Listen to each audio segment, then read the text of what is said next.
Andrea Jenkyns. Thank you, Madam Deputy Speaker. Firstly, I'd like to start by commending the Department for Trade for their fantastic work in continuing to secure free trade agreements around the world. Last week, I hosted a webinar on exporting in partnership with the Department and my right honourable friend, the member for Wakefield.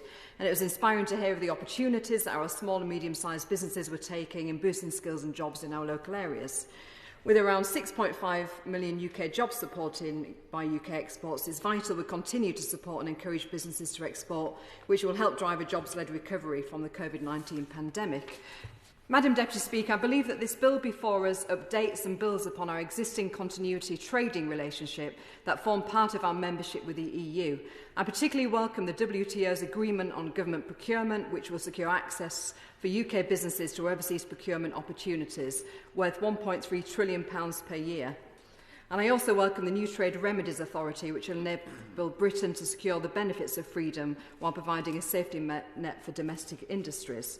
Madam Deputy Speaker, this country leads the way in making the case for human rights, as proven by my right honourable friend, the member for Esher and Walton's statement this afternoon, and we have not embraced an independent trading policy to do otherwise. So our trading policy must reflect our human rights priorities in a way that is both practical and coherent with our Constitution.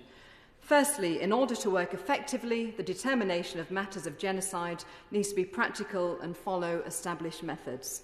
As a result, it is perfectly reasonable for this judgment to rest with the competent courts, which include domestic criminal courts and relevant international courts, rather than for governments or non-judicial bodies. We all support the objective of upholding human rights. It is a question of how we achieve that best in practice. As my right honourable friend, the member for Chelsea and Fulham, already stated, the government has listened and given assurance that Parliament and Select Committee chairs will be part of the process to establish new joint committees or subcommittees or bringing in the expertise of former members of the judiciary. Amendments proposed by the other place, however, would create a wrecking ball situation in which the High Court would fundamentally challenge a royal prerogative. In my view, such a move will undermine our confidence in Parliament. Brexit was about strengthening this voice that Parliament has. This bill and the amendment made by my right honourable friend, the member for Chislehurst, gives a clear role for Parliament to act quickly and decisively in human rights situations, whilst also seizing the new global opportunities ahead.